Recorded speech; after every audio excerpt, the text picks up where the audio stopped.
Hi guys, बहुत बहुत स्वागत है आपका फिर से एक बार निक्षा एकेडमी में। आज हम लोग डिस्कस करने वाले हैं CHSL का 15 अक्टूबर का शिफ्ट 2 का पेपर। ठीक है, तो चलिए शुरू करते हैं आज का वीडियो और बिना किसी देरी के साथ। पहला क्वेश्चन ही देखिए, आपके स्क्रीन के आगे है। सेंटेंस इंप्रूवमेंट बताना है। In the jungle I saw a group of Lions. देखिए, इस क्वेश्चन जरूर सेंटेंस इंप्रूवमेंट का है, बट ये क्वेश्चन जो है वो किसका है? वन वर्ड का है, हम सभी जानते हैं ना। ग्रुप ऑफ लॉयंस को क्या बोलते हैं? ग्रुप नहीं बोलते हैं। जो ढेर सारे लॉयंस होते हैं उनको प्राइड ऑफ लॉयंस बोलते हैं ना। तो अब प्राइड ऑफ लॉयंस होगा ना कि ग्रुप ऑफ लॉयंस। ठीक है, तो हर्ड किसका होता है? मवेशियों का होता है, तो हर्ड तो यूज नहीं होगा। फ्लॉक भी नहीं होता है, स्कूल भी नहीं होता है। ठीक है, चलिए अगले क्वेश्चन पर मूव ऑन करते हैं। इंटीग्रेट। इंटीग्रेट मतलब क्या होता है? देखिए, इंटीग्रेट मतलब होता है किसी चीज को यूनाइट कर देना, है ना। किसी चीज को एक दूसरे में, दूसरी 4-5 चीजों को, जैसे हम समाकलन करते थे ना, इंटीग्रेशन करते थे, है ना, उसी से बना है इंटीग्रेट। तो बहुत सारी चीजों को एक जगह इकट्ठा कर देना, उसको बोलते हैं इंटीग्रेट, यानी कि यूनाइट हो जाएगा। ठीक है, सिनोनिम बताना है हमको। अगर हम एंटोनियम पूछता तो यहाँ पर डिवाइड हो जाता। ठीक है, यहाँ पर सिनोनिम बताना था तो यूनाइट हो गया। इंक्रीज। इंक्रीज मतलब बढ़ाना होता है। डिवाइड मतलब अलग अलग कर देना। डिसअपियर मतलब बिल्कुल दिखाई ना दे, है ना, जो अपीयर ही ना हो उसको बोलते हैं डिसअपियर। ठीक है, नेक्स्ट आ जाते हैं situation in which many people leave a place और एट द सेम टाइम। क्योंकि एक ऐसा देखो, इसको बोलते हैं बहुत सारे लोग एक ही समय में जब किसी प्लेस को छोड़कर भागने लगते हैं, है ना, चले जाते हैं सेम टाइम पे। जब बहुत सारे लोग एक कोई प्लेस को छोड़ देते हैं तो उसको बोलते हैं एक्सोडस। ठीक है, फोर्थ ऑप्शन हो जाएगा, एक्सोडस बोलते हैं। ठीक है, इमिग्रेशन आप जानते ही हैं, इंपोर्ट और एक्सपोर्ट, यानी कि तो देखिए यहाँ पर एक्सोडस हो जाएगा। ठीक है, आंसर इमिग्रेशन। इमिग्रेशन का मतलब मैंने आपको बताया कि इमिग्रेशन यानी कि इंपोर्ट एक्सपोर्ट से आप देख सकते हैं। इंपोर्ट मतलब क्या होता है? सामान को किसी दूसरे देश से यहाँ मंगवाना, है ना। तो इंपोर्ट मतलब होता है दूसरे देश से। इमिग्रेशन मतलब अगर आपको दिखे IM वाला, तो दूसरे देश से जब कोई व्यक्ति यहाँ पर आकर रह जाता है, उसको बोलते हैं, बस जाता है, तो उसको बोलते हैं अपन इमिग्रेशन। ठीक है, अब अगर हम बात करें, जब दूसरे देश, यहाँ से कोई दूसरे देश चला जाए तो उसको अपन बोलते हैं इमिग्रेशन। EMI। ठीक है, EMI, इमिग्रेशन। ठीक है, ध्यान रखना ये बात। चलिए, नेविगेशन मतलब होता है पथ प्रदर्शन करना, पथ दिखाना। ठीक है, नेविगेट से बना है। मिटिगेशन। मिटिगेशन का मतलब होता है, बोल सकते हैं, पैसिफाई करना, एलॉय करना। ठीक है, किसी चीज को शमन कर देना, शांत कर देना। ठीक है, चलो आगे बढ़ते हैं। Next, the Commonwealth Games had a grand opening ceremony with spectacular cultural programmes. ठीक है, क्योंकि यहाँ पे एरर बतानी है। द कॉमनवेल्थ गेम्स ऑन है, the Commonwealth Games had a, ठीक है, had a grand opening ceremony with spectacular cultural programmings. अब देखिए, कल्चरल क्या है? देखिए, बहुत ही ध्यान समझिए। कल्चरल जो लिखा हुआ है वो क्या है? एडजेक्टिव है। और दुनिया को बताया कि एडजेक्टिव के बाद क्या आता है? नाउन आता है। ठीक है, लेकिन यहाँ पर क्या है? परफॉर्मिंग्स। परफॉर्मिंग्स तो पहली बात तो परफॉर्मिंग्स तो कुछ होता ही नहीं है। ठीक है, परफॉर्मिंग की भी अगर हम बात करें तो ये क्या होता है? एक वर्ब होता है। ठीक है, वर्ब कौन वाला? जीरंड है। ठीक है, जीरंड मतलब जिसमें ING लगा दी जाती है ना, तो जीरंड है यहाँ पर। जीरंड यहाँ पे यूज नहीं होगा, यहाँ पर परफॉर्मेंस यूज होना चाहिए। क्या यूज होगा? परफॉर्मेंस यूज होगा। ठीक है, तो इस वाले पॉइंट में आ रहा है कल्चरल परफॉर्मेंस होना चाहिए यहाँ पर। चलिए अगले क्वेश्चन पर बढ़ते हैं। कॉम्प्रिहेंशन में, increasing levels of air pollution are dash for higher incidence of respiratory diseases. Respiratory disease जो अंदर सांस लेने वाली डिसीज होती है, and other illness. Various studies carried out मतलब निकल के आई है ना, in Delhi reflect the correlation between air pollution and its dash impacts. Impacts मतलब जो प्रभाव पड़ता है ना। टू टैकल, टैकल मतलब किसी परेशानी को जब सुलझाया जाता है तो उसको बोलते हैं to tackle the problem of air pollution. A number of measures have been taken in the past such as switching to dash fuels, tightening vehicular emission. Emission मैंने बताया था, जब कोई गैस वगैरह की बात होगी तो हमेशा देखना इमिशन आएगा। Emission limits, phasing out of old vehicles and maintenance of in use vehicles, closing or relocating dash industries, plantation activities, etc. However, a lot more still needs to be done if the capital desires to dash clean air. ठीक है, तो यहाँ पर बात हो रही है air pollution की बढ़ते हुए, स्पेशली दिल्ली में। तो सबसे पहले ऑप्शन में देख लेते हैं। ऑप्शन यहाँ पर रेस्पॉन्सिबल, रेस्पॉन्डिंग, रेस्पॉन्सिव, रेस्पॉन्सिबिलिटीज। अब देखिए यहाँ पे चार ऑप्शन है, रेस्पॉन्सिबल, रेस्पॉन्डिंग, रेस्पॉन्सिव और रेस्पॉन्सिबिलिटी। तो ये तो जो है नाउन है, ठीक है, ये दोनों एडजेक्टिव हैं और ये आपका वर्ब है। वर्ब कौन सा? जीरेंड वाला। ठीक है, अब देख लेते हैं क्या लगता है वहां पर। Increasing levels of air pollution are के बाद dash for higher incidence of respiratory. Are के बाद कोई ऑब्जेक्ट आना चाहिए। ऑब्जेक्ट के लिए हमें क्या चाहिए? या तो नाउन चाहिए या तो एडजेक्टिव चाहिए। ठीक है, अब देख लेते हैं आर रेस्पॉन्सिबल फॉर होगा या रेस्पॉन्सिबिलिटी फॉर होगा। देखिए रेस्पॉन्सिबिलिटी मतलब तो कोई जिम्मेदारी होता है, नहीं। किस चीज़ के लिए रेस्पॉन्सिबल है? रेस्पॉन्सिबल मतलब होता है उत्तरदायी होना, है ना। किसी के प्रति उत्तरदायी अब जब होते हैं तो उसको बोलते हैं रेस्पॉन्सिबल होना। तुम्हें ये काम मैंने सौंपा था, इसका क्या हुआ? तो तुम बताओगे मैं तुम्हें रेस्पॉन्सिबल है ना, तो यहाँ पर रेस्पॉन्सिबल हो जाएगा। ए ऑप्शन हो जाएगा इसका राइट आंसर, फिफ्थ का ए ऑप्शन, रेस्पॉन्सिबल फॉर। ठीक है, चलिए अगले क्वेश्चन में चलते हैं। अगला कह रहा है रफ, लॉन्ग, हेल्थ और इलनेस, इनमें क्या आएगा देखते हैं। देखिए, for higher incidence of respiratory diseases and other illness, various studies carried out in Delhi reflect the correlation between air pollution and its dash impacts. अब देखो कौन सा इम्पैक्ट पड़ेगा, देख लेते हैं। रफ इम्पैक्ट पड़ेगा? नहीं। लॉन्ग इम्पैक्ट पड़ेगा? नहीं। इलनेस इम्पैक्ट पड़ेगा? नहीं। हेल्थ इम्पैक्ट पड़ा, हेल्थ पे इम्पैक्ट डालता है ना, जो भी ये सिस्टम है, जो भी एयर पोल्यूशन है ये हमारी हेल्थ पे इम्पैक्ट डालता है ना, तो इट्स हेल्थ इम्पैक्ट होगा। ठीक है, नेक्स्ट पे आते हैं। क्लीनर, इमैकुलेट, राइटस या गिल्टलेस, देखते क्या। अब देखिए पहले हम लोग इनके मतलब जान लेते हैं। इमैकुलेट मतलब क्या होता है? इमैकुलेट मतलब होता है जस्ट लाइक जो बिल्कुल भी क्लीन है ना, एकदम क्लीन, निर्मल बोल सकते हैं ना, जिसके अंदर कोई भी दाग नहीं है, बिल्कुल क्लीन है। राइटियस, राइटियस का मतलब होता है जो मॉरली करेक्ट हो, है ना, फेयर है जो चीज़।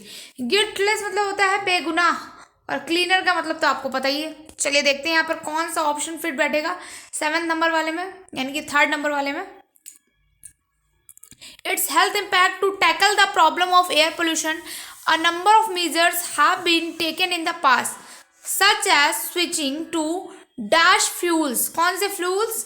क्या क्लीनर फ्यूल्स होंगे? क्या इमैकुलेट फ्यूल्स? जो फ्यूल्स पहले से क्लियर होंगे उसको क्लीन करने की क्या जरूरत? इमैकुलेट नहीं होगा। ठीक है, राइटियस से कोई लेना देना नहीं है यहाँ पर, क्योंकि भैया नैतिकता की कोई बात नहीं हो रही है। ठीक है, और इसके अलावा अगर हम बात करें 3rd और 4th वाला ऑप्शन क्या था? गिल्टलेस, बेगुनाह होते नहीं भैया, फ्यूल्स वगैरह बेगुनाह नहीं होते। ठीक है, तो यहाँ पर ए ऑप्शन आ जाएगा क्लीनर वाला। ठीक है, क्लीनर फ्यूल्स। ठीक है, देखिए ये ए ऑप्शन आ जाएगा 7th का, ये क्लीनर फ्यूल्स। ठीक है, अब 8th में देखते हैं पॉल्यूट, पॉल्यूशन, पॉल्यूटेड या पॉल्यूटिंग, कौन सा हो जाएगा देखते हैं। 8th वाले ऑप्शन में देखते हैं फटाफट से, कहाँ गया 8th, 4th यानी कि ना, टाइटनिंग व्हीकुलर इमिशंस हो गया था यहाँ पर। अब phasing out of old vehicles and maintenance of in use vehicles, closing or relocating dash industries. कौन सी इंडस्ट्रीज? इंडस्ट्रीज है मेन इनका पार्ट, तो कौन सी इंडस्ट्रीज हो जाएगा भैया? 8th ऑप्शन आ जाओ जल्दी से। पॉल्यूट इंडस्ट्रीज नहीं, पॉल्यूट इंडस्ट्री नहीं होगा, इंडस्ट्रीज तो ऑलरेडी जो है नाउन है।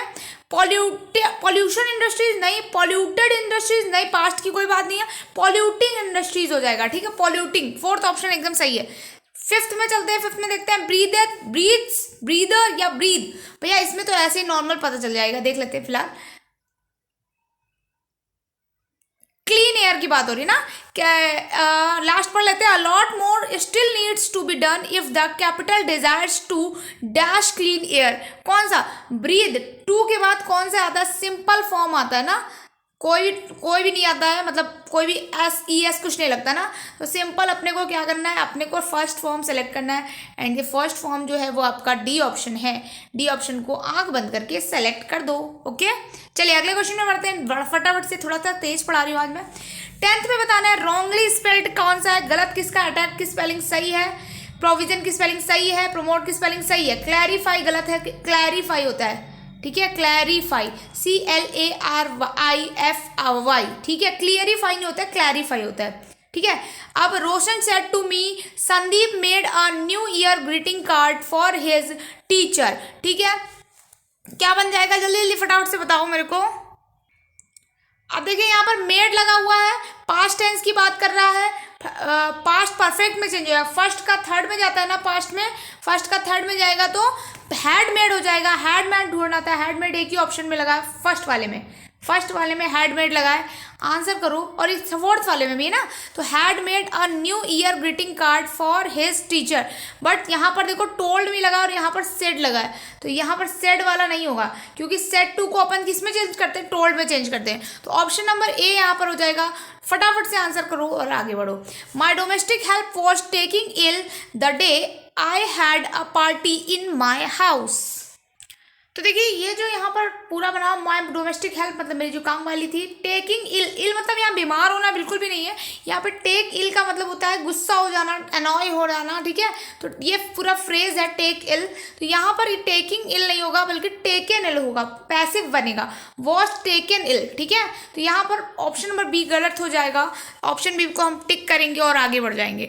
रब द रॉन्ग वे, रब द रॉन्ग वे का मतलब होता है आप गलत साइड पे किसी को रब कर दो ऐसे ऐसे, तो उससे क्या होगा, गुस्सा आ जाएगा, एनॉय हो जाएगा ना वो, तो एनॉय समवन, किसी को यहाँ पर गलत जगह रब कर दो तो वो गुस्से से भरपूर हो जाएगा ना, तो क्या हो जाएगा, एनॉय, यानी कि चिड़चिड़ा हो जाएगा, गुस्सा हो जाएगा।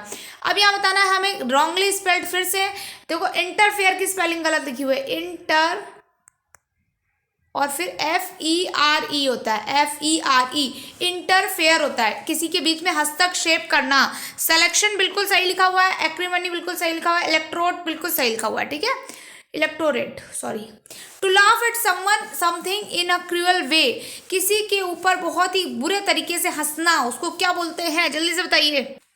तो उसको बोलते हैं अपन डेराइड, ठीक है, डेराइड बोलते हैं किसी के ऊपर बहुत ही क्रूअल वे में हंसना, बहुत ही गंदे तरीके से हंसना, मजाकिया लहजे में हंसना, उसको बोलते हैं डेराइड। डिसाइड मतलब कोई निर्णय किया, डिप्राइव इन मतलब किसी की कमी होना, डिप्राइव इन लेता है, ठीक है, और डेफाई, डेफाई का मतलब क्या होता है, किसी चीज की अवहेलना करना, जब आप किसी चीज को अवहेलना करते हैं, पुट बाय यानी कि किसी चीज को नेग्लेक्ट कर दें, उसको बोलते हैं डेफाई, ठीक है। चलिए नेक्स्ट क्वेश्चन पे मूव ऑन करते हैं। आई यूज जैगरी, जैगरी मतलब गुड़ होता है, गुड़ खाते हैं ना बहुत सारे बच्चे, तो जैगरी होता है, जैगरी बोलते हैं उसको, ठीक है। जैगरी की स्पेलिंग भी देख लीजिए, to sweeten my tea in winter, 16 number question का। तो यहाँ पर देखिए क्या होगा, I use jaggery to sweeten, है ना, इसको अपन को पैसिव फॉर्म में बनाना है, तो यहाँ पर क्या बनेगा, यूज लगाना, प्रेजेंट टेंस लगा हुआ है, इज और प्लस वर्ब की थर्ड फॉर्म ढूंढनी है अपने को, तो इज यहाँ पर वॉज लग गया गलत है, इज बीइंग लग गया गलत है, यूजिंग लग गया गलत है, फोर्थ ऑप्शन में इज प्लस यूज्ड लगा हुआ है, बिल्कुल सही लिखा हुआ है ना, इज प्लस वर्ब की थर्ड फॉर्म ढूंढनी थी, लगा इज या आर, ठीक है। The dash entered the house in disguise saying his uncle lived there and robbed the place. किसी ने घर में डिस्गाइज यानी कि भेष बदल कर एंट्री करी और अंकल को जो है वहाँ पर ले जा करके लूट लिया, है ना, पूरे प्लेस को लूट लिया। अब देखो कौन आएगा, टेक्निकल अंदर आएगा नहीं, टेक्निक अंदर आएगा नहीं, टेक्निकलिटी अंदर आएगा नहीं, टेक्नीशियन अंदर आएगा, है ना, टेक्नीशियन एक इंसान है और वो अंदर आ करके डिस्गाइज कर सकता है ना, भेष बदल सकता है, धोखा दे सकता है, तो टेक्नीशियन होगा, यहाँ पर टेक्नीशियन होगा, फोर्थ ऑप्शन एकदम करेक्ट हो जाएगा।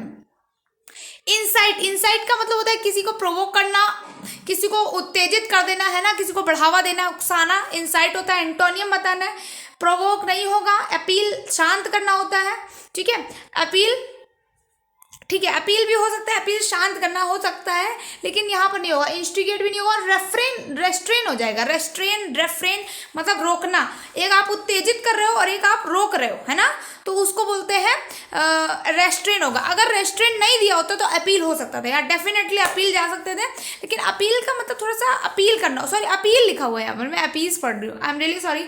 अपील करना तो किसी को याचिका दायर करना होता है ना, बिल्कुल सॉरी मैं अपील्स पढ़ रही हूँ, एक होता है ना अपीस, मुंह से देखिए वो बोल रही हूँ, ठीक है, मैं अपील पढ़ रही थी, ठीक है। अपील मतलब तो होता है याचिका वगैरह दायर करना, ठीक है। रेस्ट्रेन हो जाएगा, रेस्ट्रेन मतलब रोकना, इनसाइट मतलब बढ़ाना, रेस्ट्रेन मतलब रोकना, रेस्ट्रेन हमेशा फ्रॉम लेता है, ठीक है। आते हैं 19 नंबर पे, देखना है करेक्ट ऑर्डर बताना है। देखिए अनफॉर्चुनेटली से स्टार्ट नहीं होगा, दीज लग गया पहले ही, ठीक है। Due to this many states are, due to this what, this लग गया ना, दिस किसके लिए आया पता नहीं। इफ दीज फॉरेस्ट, दीज किसके लिए आया पता नहीं। इन इंडिया, यही होगा। ए से ऑप्शन कितना शुरू है देख लो, ए से ऑप्शन 2 शुरू है, ए बी सी डी और ए डी सी बी। अब पढ़ लेते हैं कि ए के बाद बी आएगा या सी आएगा। In India forest are huge catchment areas for rivers and streams as they helping in storing water, ठीक है। अब देखते हैं कि डी आता है कि इफ दीज फॉरेस्ट, कौन से फॉरेस्ट की पहले बात हुई और फिर तुरंत लगा दिया if these forest continue to be filled indiscriminately, rivers and streams will dry up leading to drought, ठीक है, सूखा पड़ जाएगा। तो देखिए यहाँ पर इसके बाद में बी नहीं आएगा, देखिए यहाँ पर क्या आ जाएगा, डी आएगा। देखिए कैसे, यहाँ पर वो कह रहा है in India forest are huge catchment areas for rivers and stream as they help in storing. Forest जो है वो एक बड़ा तरीका है जो रिवर्स के और पानी को रोकते हैं, स्टोरिंग वाटर, वाटर को स्टोर करने के लिए, है ना। फॉरेस्ट में ही जाकर के पानी इकट्ठा होता है। बट अनफॉर्चुनेटली अब यहाँ से कॉन्ट्राडिक्शन हो रहा है, these dense forest areas are disappearing, मगर अब जो ये फॉरेस्ट एरियाज हैं वो डिसअपियर हो रहे हैं और आगे वो फिर अपनी बात कह रहा है ना। तो ये देखो ड्यू टू दिस, इसकी वजह से, इस चीज की वजह से, किसकी वजह से, डिसअपियरिंग की वजह से, ड्यू टू दिस। अब दिस किसके लिए आया है, डिसअपियरिंग के लिए, और फिर इफ दिस फॉरेस्ट, ठीक है। तो यहाँ पर डी वाला ऑप्शन बिल्कुल करेक्ट हो जाएगा। नेक्स्ट पे पढ़ते हैं, why did the teacher ask all 4 of you stay back in the class in break. देखो ask all 4 of you, all 4 of you का मतलब होता है आप चारों, ऑल 4 ऑफ यू आप चारों। अगर यहाँ पे लिखा होता 4 ऑफ यू, आप चार में से, आप में से 4, ठीक है। अगर लिखा होता 4 ऑफ यू मतलब आप में से 4, ठीक है। तो यहाँ पर क्या हो जाएगा, यहाँ पर नो इम्प्रूवमेंट हो जाएगा। आस्किंग ऑल ऑफ यू नहीं, आस्ट नहीं, डिड लगा हुआ है, डिड के साथ आस्क आता है, सिंपल टेंस आता है ना, फर्स्ट टेंस आता है। आस्क यू ऑल फॉर्म नहीं, नो इम्प्रूवमेंट हो जाएगा, ठीक है, नो इम्प्रूवमेंट। यहाँ पर 4th वाला ऑप्शन सही हो जाएगा। ये कोई गलत नहीं लिखा, बिल्कुल सही लिखा हुआ है, कोई इम्प्रूवमेंट करने की जरूरत नहीं है, ठीक है। चलिए आगे क्वेश्चन में बढ़ते हैं। I dislike people with who से something and do something else. अब देखो कैसे, आई डिसलाइक पीपल कौन से, जो कुछ बोलते कुछ है और करते कुछ है। तो ये कौन से पीपल हो गए, डबल स्टैंडर्ड्स पीपल हो गए। मैनी रोल्स वाले नहीं, मैनी रोल्स तो मतलब जो बहुत सारे रोल प्ले कर रहे हैं। स्ट्रेंज अचीवमेंट्स नहीं, जो कुछ अलग अलग उपाधि प्राप्त कर रहे हैं। मल्टीपल रिलेशंस, यहाँ इसकी भी कोई बात नहीं हो रही, यहाँ डबल स्टैंडर्ड्स की बात हो रही है। डबल स्टैंडर्ड्स का मतलब होता है जो बोले कुछ और करे कुछ, है ना, जैसे एसएससी। चलिए टॉलरेंस, टॉलरेंस का मतलब होता है किसी चीज को सहना, है ना, बर्दाश्त करना। तो यहाँ पर क्या हो जाएगा, इसका सिनोनिम बताना है। एग्रेशन, एग्रेशन तो गुस्सा होता है, ऑपरेशन भी नहीं, इम्पेशेंस धैर्य होता है। एंड्योरेंस हो जाएगा, ए ऑप्शन हो जाएगा एंड्योरेंस, ठीक है। एंड्योरेंस मतलब भी झेलना होता है। नेक्स्ट चलते हैं, यहाँ पर बताना है however in today's ever changing world, however से स्टार्ट नहीं होगा। हैंडलूम रेफर्स टू, हो सकता है। फिर one of the most prominent among Indian handlooms are Banarasi textiles. अभी पहले हैंडलूम्स की बात करेंगे, फिर हैंडलूम्स को हम बताएंगे कि कौन सा इनमें से सबसे फेमस है। फिर बनारसी टेक्सटाइल की बात तो तभी होगी ना जब ये वाला ऑप्शन आ जाएगा। तो ये तो हमें पता चलेगा कि सी के बाद डी आएगा और सबसे पहला बी से ही स्टार्ट हो सकता है। तो देखते हैं कौन सा ऑप्शन बेस्ट बैठ रहा है। सी के बाद डी किस में आया हुआ है देख लेते हैं। तो सी के बाद डी बी ऑप्शन में आया हुआ है ना, डी ऑप्शन में नहीं आया हुआ है। सी के बाद डी बी ऑप्शन में आया हुआ है, आंसर दे। क्योंकि भाई देखिए किसी चीज का इंट्रोडक्शन देंगे तब उसके बारे में बताएंगे। बनारसी टेक्सटाइल्स के बारे में पहले इंट्रोडक्शन और फिर उसके बारे में आगे की जानकारी। Not means your word, means मतलब होता है खाना। वैसे मीन्स मतलब होता है एक तरीके से सॉसेज मीट जो होता है ना उसको बोलते हैं मीन्स, ठीक है, कीमा बोलते हैं उसको, ठीक है। तो अपने वर्ड्स को खाना नहीं है, मतलब आप कुछ लोग होते हैं ना जो कहते हैं वो करते नहीं है ना, तो वही होता है।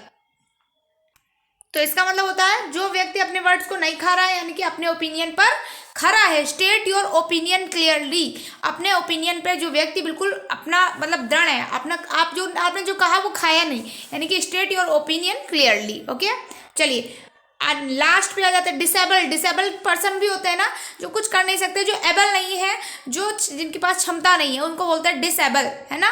एबल यहाँ पर रूट वर्ड है, उसके बाद आपने इसमें एक सफिक्स जोड़ दिया, प्रीफिक्स जोड़ दिया, माफ कीजिएगा। तो यहाँ पर क्या हो जाएगा एंटोनियम, एंटोनियम हो जाएगा रिफ्यूज। रिफ्यूज मतलब मना करना। डिसअप्रूव, डिसअप्रूव मतलब अप्रूवल ना देना। डिसएलो, डिसएलो मतलब डिसअलाउ मतलब आप किसी चीज़ को अलाउ नहीं कर रहे हैं ना, नॉट अलाउड, तो उसको बोलते हैं डिसअलाउ, ठीक है। तो यहाँ पर देखो डिसअलाउ, डिसअलाउ, ठीक है। अब यहाँ पर देखिए कौन सा बच्चा है आपका लास्ट, परमिट। परमिट मतलब होता है किसी चीज़ को परमिशन देना। एक डिसेबल हो गया जिसके पास कुछ भी नहीं है, मान लीजिए आप कोई अपना सर्टिफिकेट बनाने जाते हो तो वो डिसेबल हो जाता है। डिसेबल मतलब वो काम करने योग्य नहीं, और अगर आपको वहाँ का परमिट मिल जाता है यानी कि वो अब काम करने योग्य है, ठीक है। तो ये वीडियो यहीं पर ख़त्म हो रहा है। वीडियो कैसा लगा ज़रूर बताया कमेंट सेक्शन में, ठीक है। और ये सारे मेरे फेसबुक हैंडल्स और ये सारी चीज़ें हैं, इनको ज्वाइन कर लीजिए। यहाँ पर नए नए अपडेट्स आते रहते हैं, मेरे वीडियो के भी अपडेट्स मिलते रहते हैं। और अगर अभी तक आपने चैनल को सब्सक्राइब नहीं किया है तो हाथ जोड़कर रिक्वेस्ट है, ज़रूर से कर लें, क्योंकि इनसे ही जो है आपको बहुत सारा डेटा और सारी चीज़ें मिलने को मिलती हैं। मिलते हैं नेक्स्ट वीडियो में। Till then bye bye, take care, अपना ख्याल रखें और वीडियो को लाइक ज़रूर करें।